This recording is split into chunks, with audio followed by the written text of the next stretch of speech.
السلام علیکم ورحمۃ اللہ وبرکاتہ۔ اعوذ باللہ من الشیطان الرجیم۔ عفا اللہ عنک لما اذنت لهم حتى يتبین لك الذین صدقوا وتعلم الكاذبین۔ لا يستأذنك الذین یؤمنون باللہ والیوم الآخر ان یجاہدوا باموالهم وانفسهم واللہ علیم بالمتقین۔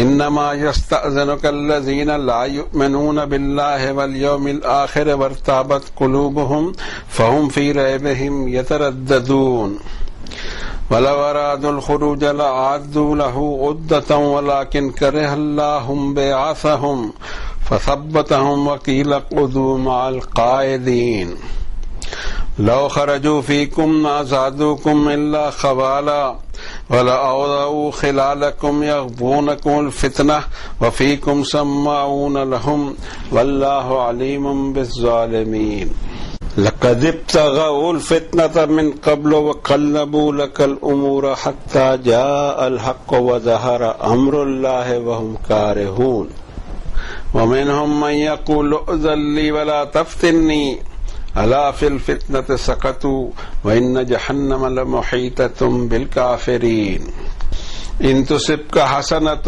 تسؤهم وإن تصبك مصيبة يقولوا قد أخذنا أمرنا من قبل ويتولوا وهم فرحون قل لن يصيبنا إلا ما كتب الله لنا هو مولانا وعلى الله فليتوكل المؤمنون قل هل تربصون بنا إلا إحدى الحسنيين ونحن نتربص بكم أن يصيبكم الله بعذاب من عنده أو بأيدينا فتربصوا إنا معكم متربصون قل أنفقوا طوعا أو كرها لن يتقبل منكم إنكم كنتم قوما فاسقين وما منعهم أن تقبل منهم نفقاتهم إلا أنهم كفروا بالله وبرسوله ولا يأتون الصلاة إلا وهم كسالى ولا ينفقون إلا وهم كارهون فلا تعجبك أموالهم ولا أولادهم إنما يريد الله ليعذبهم بها في الحياة الدنيا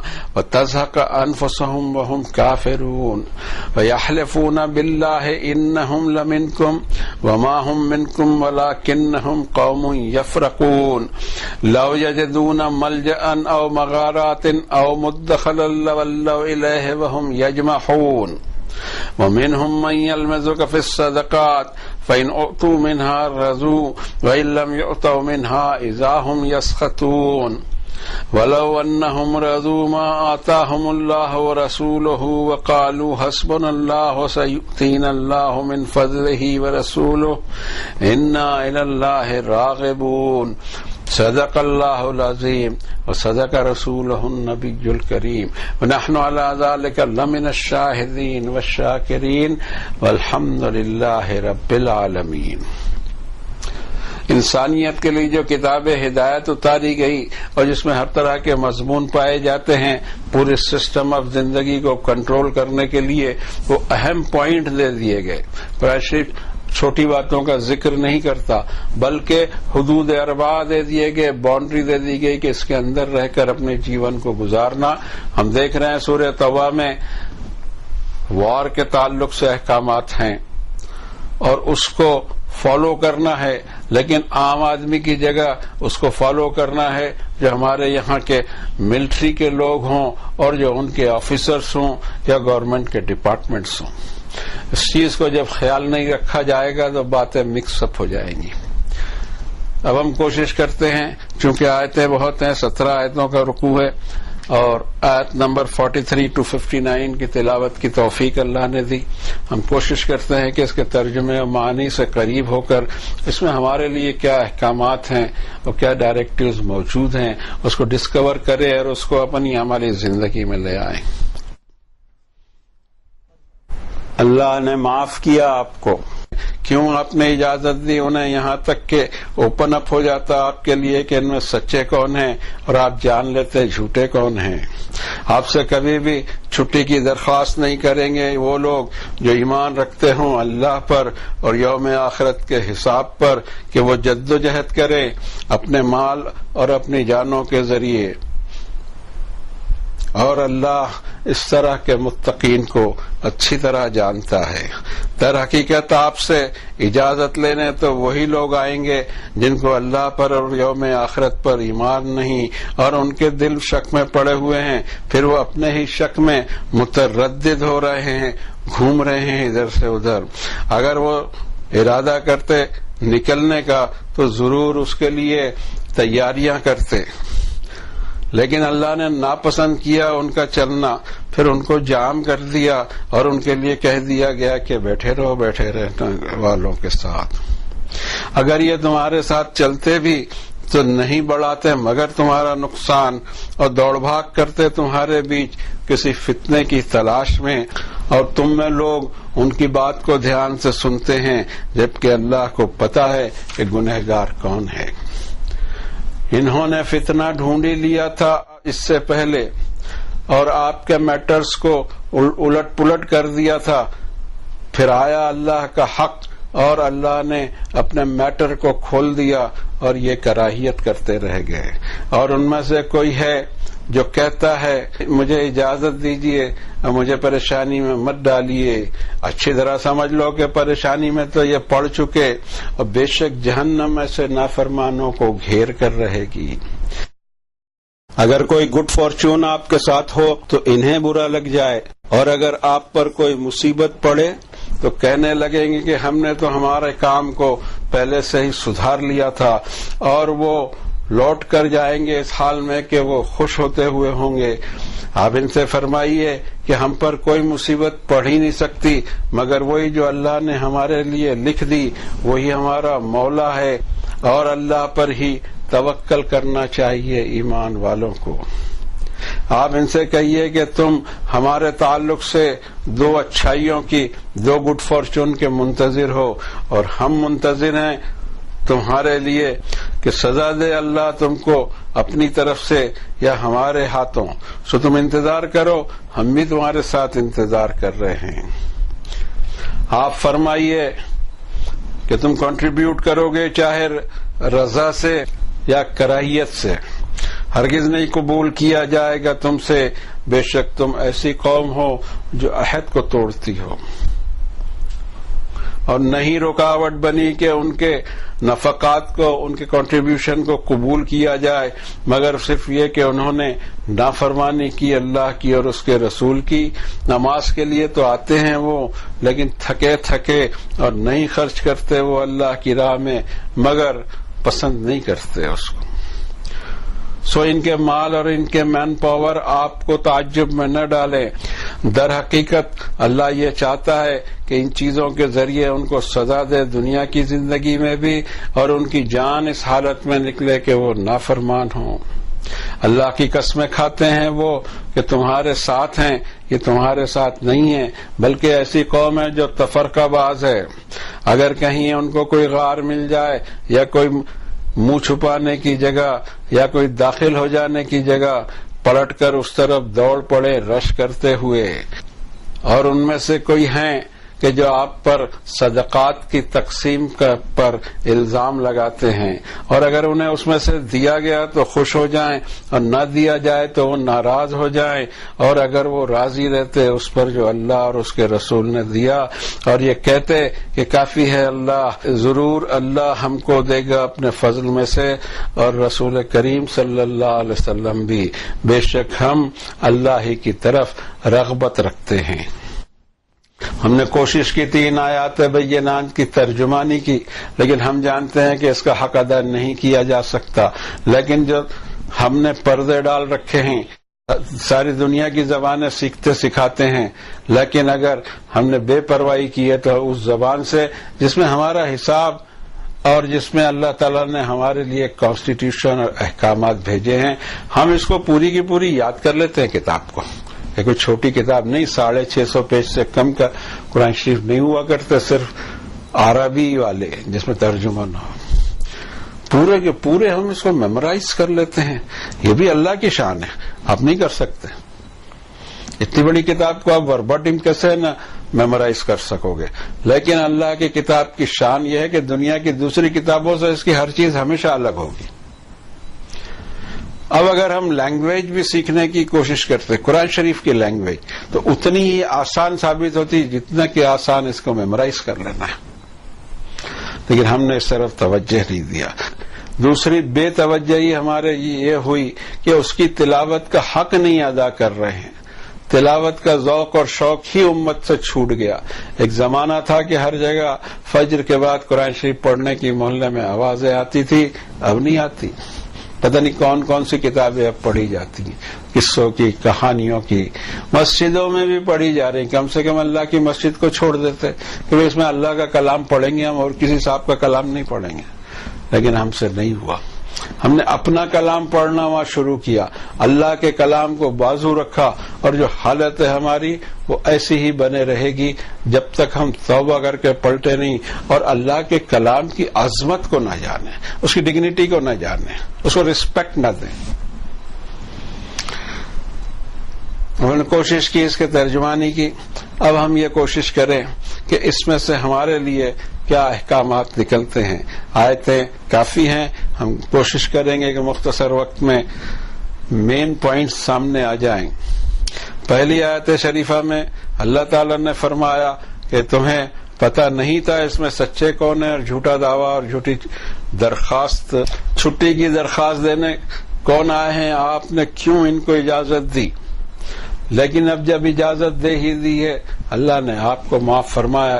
اصل میں رسول کریم صلی اللہ علیہ وسلم کی جو شان اور جو آپ کی عادات اور اطوار شریفہ تھیں اس کا ذکر قرآن شریف میں آتا ہے، اور دوسرے ہمارے ریکارڈز میں بھی اس کا ذکر ہے کہ آپ کتنے رحم والے تھے، اور اللہ نے بھی آپ کو کیا ڈگری دی ہم پہچانتے نہیں، ہم ہماری طرف سے ڈگریاں لگاتے ہیں اور ان ڈگریوں کا مطلب بھی نہیں سمجھتے۔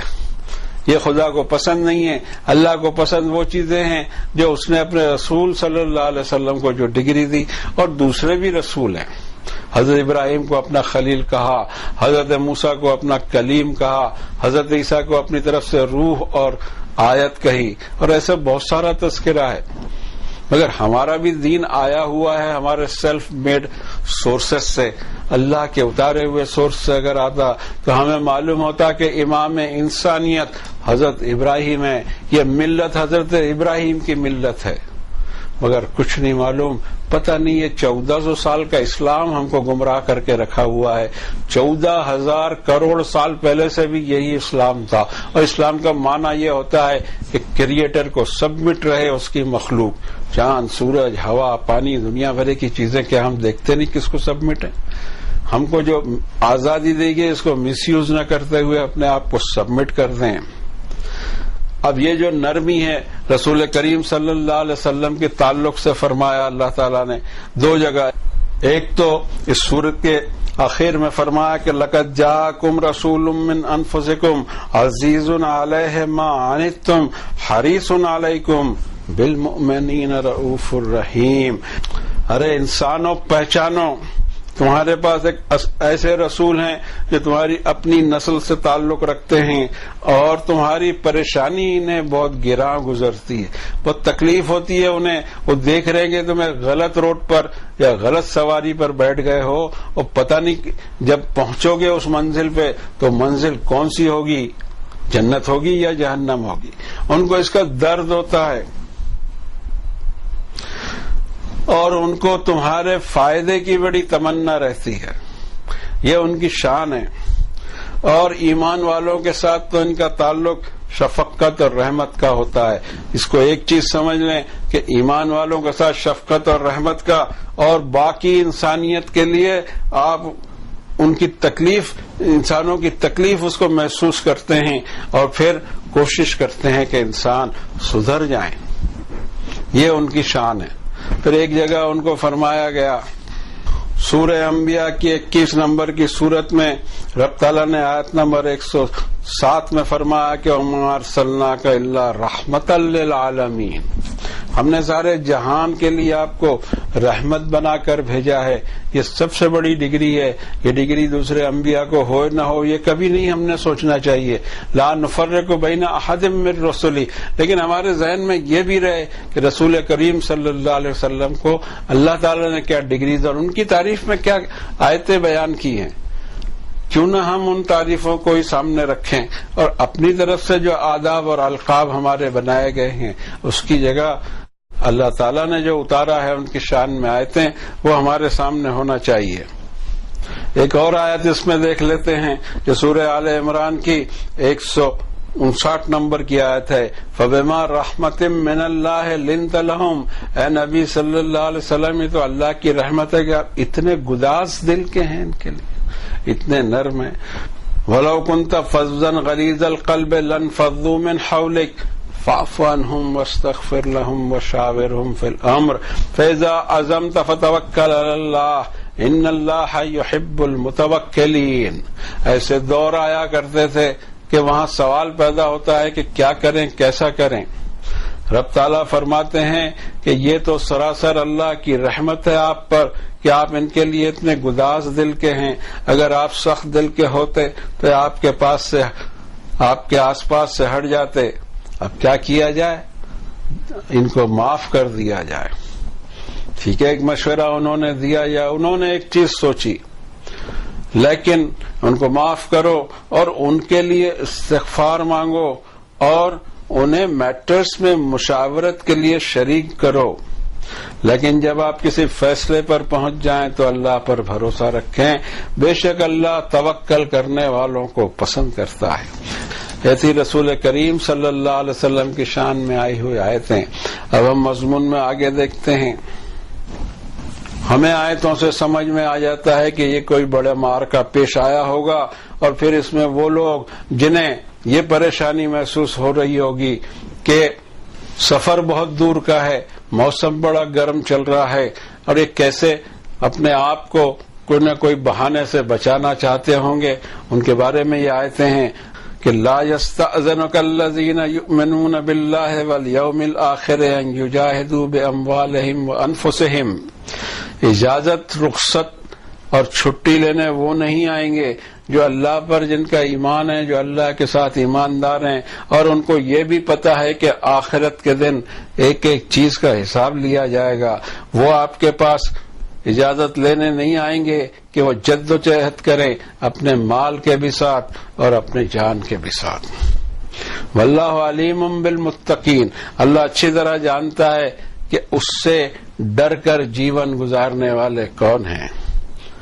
اگلی آیت میں فرمایا کہ انما یستأذنک الذین لا یؤمنون باللہ والیوم الآخر وارتابت قلوبہم فہم فی ریبہم یترددون۔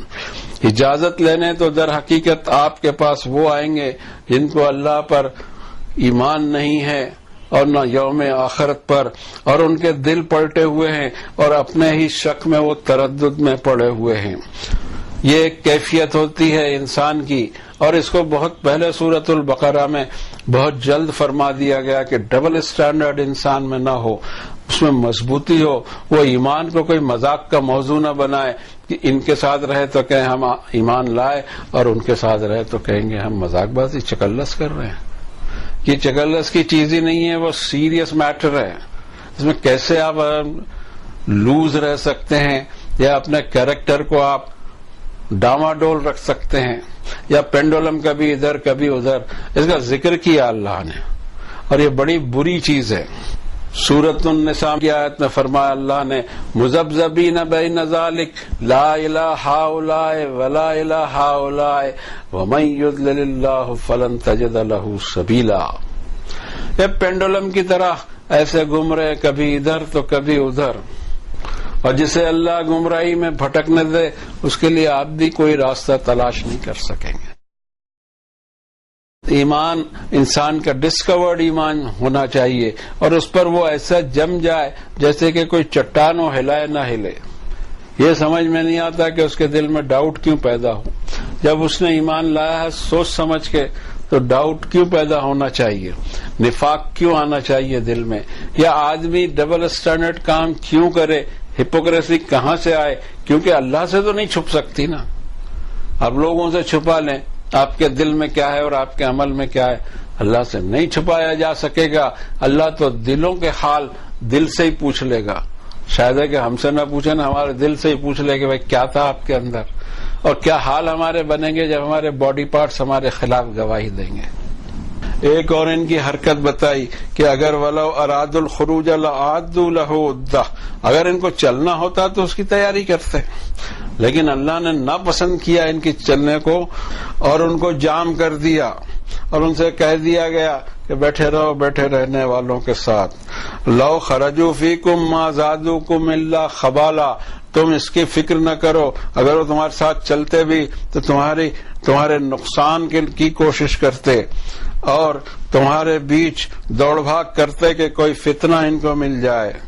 اور تم میں ایسے لوگ بھی ہیں جو ان کی بات سنتے ہیں اور اللہ جانتا ہے گنہگاروں کو. لَقَدِ ابْتَغَوُا الْفِتْنَةَ مِنْ قَبْلُ وَقَلَّبُوا لَكَ الْأُمُورَ حَتَّى جَاءَ الْحَقُّ وَظَهَرَ أَمْرُ اللَّهِ وَهُمْ كَارِهُونَ.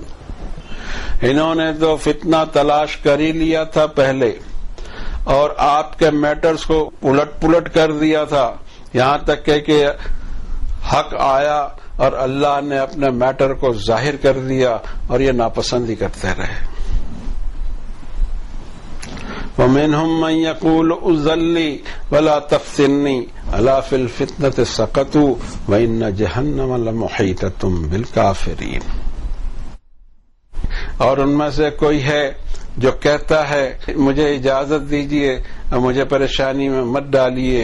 دراصل پریشانی میں تو یہ پڑ چکے ہیں اور بے شک جہنم نافرمانوں کو گھیر کر ہی رہے گی. ان تصبک حسنۃ تسؤہم، اگر کوئی گڈ فارچون آپ کے ساتھ ہو تو انہیں برا لگ جائے. وَإِن تُصِبْكَ مُصِيبَةٌ يَقُولُوا قَدْ أَخَذْنَا أَمْرَنَا مِنْ قَبْلُ وَيَتَوَلَّوْا وَهُمْ فَرِحُونَ. اور اگر آپ پر کوئی مصیبت پڑے تو کہیں گے کہ ہم نے تو ہمارے معاملے کو پہلے ہی سدھار لیا تھا، اور وہ اس حالت میں لوٹیں گے کہ ان کو خوشی ہو رہی ہوگی. اب اس کے جواب میں کیا کیا جائے؟ قُل لَن يُصِيبَنَا إِلَّا مَا كَتَبَ اللَّهُ لَنَا، آپ اعلان کیجئے کہ ہم پر کوئی مصیبت پڑ ہی نہیں سکتی، صرف وہی جو اللہ نے لکھ دیا ہو ہمارے لیے، وہی ہمارا مولا ہے، اور اللہ پر ہی ایمان والوں کو توکل کرنا چاہیے. مصیبت کے تعلق سے اللہ تعالیٰ نے بہت ساری آیتیں بیان فرمائی ہیں. ہمیں پتہ ہونا چاہیے کہ مصیبتیں کیوں آتی ہیں، اور جب آ ہی گئی مصیبت تو علاج کیا ہے. قرآن شریف کا یہ اعجاز ہے، معجزہ ہے کہ پہلے تو وہ بیماری کے کاز اور روٹ کاز بتائے گا، اس کے بعد میں وہ بتائے گا کہ اس کا حل کیا ہے. ہمارا معاملہ یہ ہوتا ہے کہ ایک آدھ آیت کو لے کر ہم دوڑ بھاگ شروع کر دیتے ہیں. یہ جو مضمون ہے یہ ہمیشہ ایک ہی جگہ ہوگا، کیوں آئی یہ مصیبت اور اب اس کا علاج کیا ہے، وہیں کے وہیں آیتیں ہوں گی. اب یہ اچھی طرح سمجھنا چاہیے کہ جو مصیبت آئی ہے وہ اللہ نے لکھ دیا ہوگا. کیوں آئی کیا آئی ہے ابھی ایک الگ بات ہے، اور اس پر بھی قرآن شریف پورا تبصرہ کرتا ہے. مگر ہم پر کوئی مصیبت آئی اور اس کا پورا الزام ہم دوسروں پر یا اس کی سازشوں پر ڈال دیں، یہ کوئی صحت مند طریقہ نہیں ہے، یہ بیمار ذہنیت ہے. آپ سازش کر لینا کسی کے خلاف کتنی بھی، اگر رب نہ چاہے تو آپ اسے کچھ نہیں بگاڑ سکتے. ایسے ہی اپنے آپ کے بارے میں یہ سوچ کیوں نہیں پیدا ہوتی کہ اللہ کے سوا کوئی ہمارا نہیں بگاڑ سکتا، چاہے ہزاروں سازشیں کر لیں.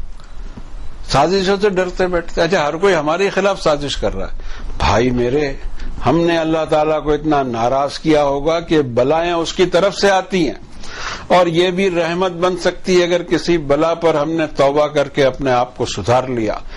ہماری بھی مشکل یہ ہے کہ دل سخت ہو گئے ہیں، بلائیں آتی رہیں، ہم سدھرنا نہیں چاہتے. ہمارے پاس وہ ایک بہانہ ہے، فلاں کی سازش ہے. ہم اس پر کہہ بھی چکے ہیں کہ لفظ سازش کسی کی ہو اور میرا اس سے بگڑ جائے، میں اس کو شرک سمجھتا ہوں. ہم اس کو شرک سمجھتے ہیں، اس لیے کہ سوال یہ پیدا ہوتا ہے کہ آپ کی سازشوں سے میرا بگڑ جائے تو اللہ تعالیٰ نے کیا میری مدد کرنے پر قادر نہیں ہے، اور آپ کی سازش کو فیل کرنے پر قادر نہیں ہے. اور یہ دونوں چیزیں اللہ تعالیٰ نے بتائی ہیں. حفاظت اپنے بندوں کی کیسی کرتا ہے یہ بھی بتایا، اور سازش کے خلاف بھی کیا حفاظت ہوتی ہے.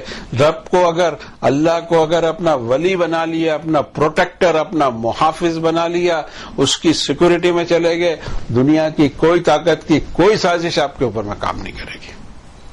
ہماری تکلیف یہ ہے کہ اللہ کو ولی سمجھا کب ہے ہم تو ولیوں کی ایک پوری ٹیم بنا کے بیٹھے ہیں جو ہماری کچھ بھی مدد نہیں کرتی. قل هل تربصون بنا الا احدى الحسنيين، آپ ان سے کہو کہ دراصل تم ہمارے بارے میں انتظار کر رہے ہو جس چیز کا وہ دونوں روپ میں ہمارے لیے بھلا ہے.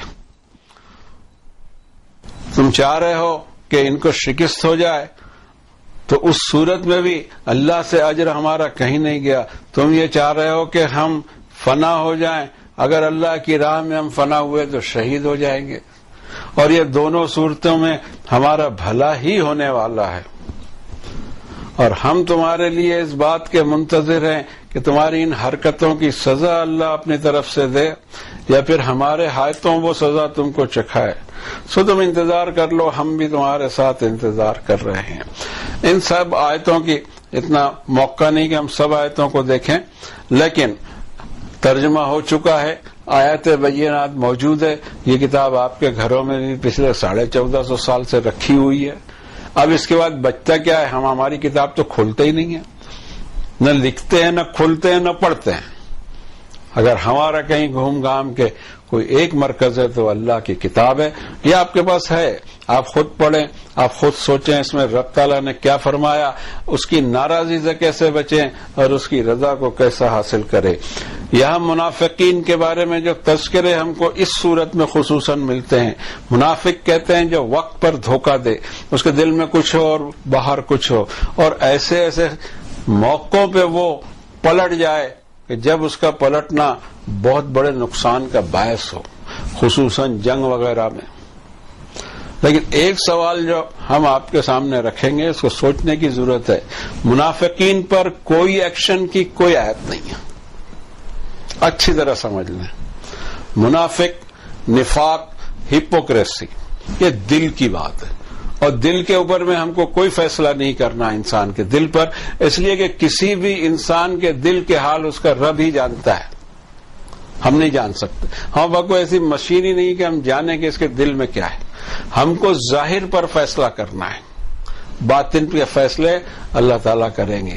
اور ایسے ایسے وقت میں جبکہ رسول کریم صلی اللہ علیہ وسلم جنگ کے میدان میں بہت چند ساتھیوں کے ساتھ رہ گئے تھے اور آپ کو زخم بھی لگے، اس صورت حال میں بھی جو چلے گئے تھے ان پر کوئی ایکشن نہیں لیا گیا. جبکہ ہم جانتے ہیں کہ دنیا کے ہر ملٹری لا میں کورٹ مارشل ہوتا ہے، لیکن یہ رسول کریم صلی اللہ علیہ وسلم کی کورٹ ہے. یہاں تو رحمت ہی رحمت ملے گی. چانس دیا جائے، انسان خود اپنے آپ کی اصلاح کرے. باہر سے اس پر اگر کوئی قانون لادے جاتے ہیں تو وہ زبردستی کی بات ہوگی. اس کا دل اندر سے ایمان کی طرف راغب ہو، اللہ کے سزا سے ڈر اس میں جاری ہو جائے اور اللہ سے انعام کی طلب جاری ہو جائے، خود اپنے آپ کو سدھار لے گا. باہر کا قانون اتنا نہیں سدھار سکتا جتنا اندرونی انسٹنکٹ انسان کو سدھار سکتی ہے. اسی پر آج بس کرتے ہیں، وقت کی کمی ہے اور ضروری نہیں کہ ہم بولیں. آپ کھوجیں، دیکھیں، سمجھیں، عمل کریں. ہمارا کام تو یہ کہ ہم پہنچا دیں، وہی کام اللہ تعالی ہم سے لے اور اسی پر ہمارا خاتمہ ہو. وصلی اللہ علی النبی الکریم.